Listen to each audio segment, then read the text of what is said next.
Naka ngen def sa jambar Njaisla. Back again with another video of learning Wolof with your boy Njais. Now today we got 10 phrases, some of them are short, some of them a bit long, but mostly just precise, straight to the point. Thing is you can start using today right now. Let's get straight into it. First phrase, do you know where dash is? Hamnga fum neka.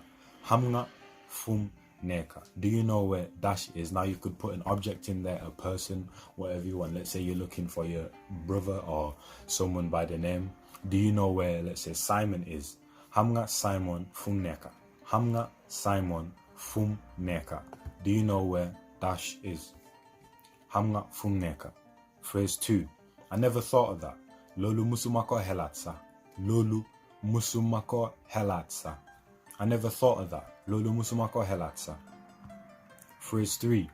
Are you doing anything? I need to talk to you. Danga def dara. Dama buga wahayo. Danga def dara. Dama buga wahayo. Are you doing anything? I need to talk to you. Danga def dara. Dama buga wahayo. Phrase 4. That's great. Lolu bahna. Lolu bahna. That's great. Lolu bahna. Phrase 5. I need to eat. I'm hungry. Dama buga leka. Dama heave. Dama buga leka. Dama heave. I need to eat. I'm hungry. Dama buga leka. Dama heave. Then phrase 6. We got it costs a lot. Price be dafa ser. Price be dafa ser. It costs a lot. Price be dafa ser. Phrase 7. We got it's cold. Dafa seda.